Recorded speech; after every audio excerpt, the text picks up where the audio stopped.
Hey everyone, just wanted to take a few minutes today to talk about the first-time home selling process for first-time home sellers and things that you might need to think about during that process, both before, during, and after. This is going to be a sort of a high-level overview.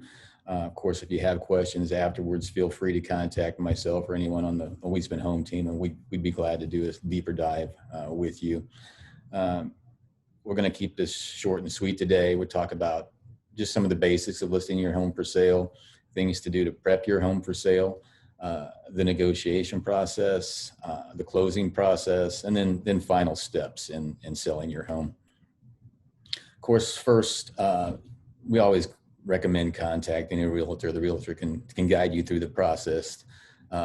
They'll help you determine price. They'll look at comps in your neighborhood. They will write up the listing for you, enter it into the MLS, populate it out to all the popular websites, Zillow, Realtor.com, etc.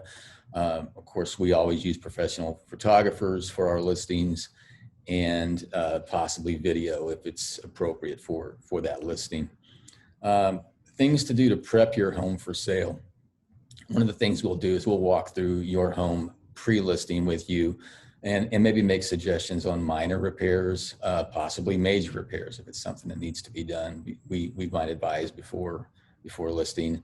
Maybe make suggestions on any landscaping that we think would be helpful to help sell your home, any cleaning that might need to be done. One thing to always consider that really is an easy fix and can help really help the appearance of your home from the street is cleaning your windows. You want to try to declutter as much as possible. Keep your countertops clear, depersonalize. You don't have to take everything down, but just don't overdo it with the family photos. This maybe goes back a little bit to the minor repairs piece that we talked about. If you're going to paint, try to keep those colors as neutral as possible. And instead of going with the dark colors, probably beige, white, browns are what you would want to consider. And then we'll do a walkthrough with you right before listing to make any maybe last minute suggestions that we might have for selling your home. Once your home's on the market and you start receiving offers, then we need to talk about, okay, what's negotiable in selling your home? Of course, the sales price is always negotiable. The amount of closing costs that might be paid. Sometimes buyers, not so much in this market. In this market, actually, it works both ways. But sometimes buyers will ask the seller to pay part of their closing costs at closing. In this market, we've actually seen it work the other way at times where if it's a multiple offer situation, the buyers, to be competitive, will offer to pay some of the seller's closing costs. Home warranty premiums, that's another thing that's negotiable. Sometimes buyers will ask the sellers to buy them a home warranty as part of the transaction. Typically, there's a 10-day inspection period, due diligence period, once your home is under contract, where the buyers can do any inspections that they want to do.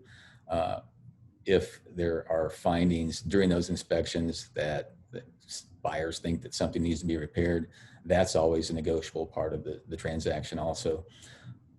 The possession and closing date, that's the date that you will actually sign the papers and give possession to the new homeowner. That's negotiable. Sometimes furnishings, furniture, appliances, that type of thing, that's a negotiable part of the transaction that can be ironed out between buyer and seller. So those are some of the things that are negotiable. How should you go about the negotiation process? We always recommend just being honest and upfront. Don't try to play games. Everybody wants this to be a beneficial and good transaction, good experience for both the buyer and the seller if possible. So just be honest and direct. Understand the contingency clauses. One of the biggest contingencies that you'll see and maybe be presented with in your transaction is, say, for example, the possible buyer has a home that they need to sell before they can purchase your home. So that would be a contingent transaction. There are financing contingencies, also appraisal contingencies, and that again is something that you can sit down and talk in more detail about with myself or someone else on our team. Of course, working with your realtor as part of the negotiation process. Final decisions are always yours, but I think it's helpful to take advice and listen to maybe suggestions from an experienced realtor. Best case scenario, you're going to end up with multiple offers, and you may have buyers that are bidding against each other. That's happened a lot over the last couple of years. And hopefully from a seller's perspective, that might continue. And this can be a tough one. Don't be emotional. Especially if you've lived in a home a long time, you've raised a family there, you have a lot of emotion attached. But if, as much as possible, you want to try to detach yourself from that emotion, be realistic, and be willing to be creative, maybe be flexible in what we can do to help get the transaction done. Let's talk about actually closing and what you should bring to the closing table. Everyone will need to have a government issued photo ID to bring to the title company and present to the closer. As a seller, you're going to be receiving funds for this transaction. So the title company will need information on wiring instructions. You can bring a voided check with an account number on it, so they'll know where to distribute the proceeds from the transaction.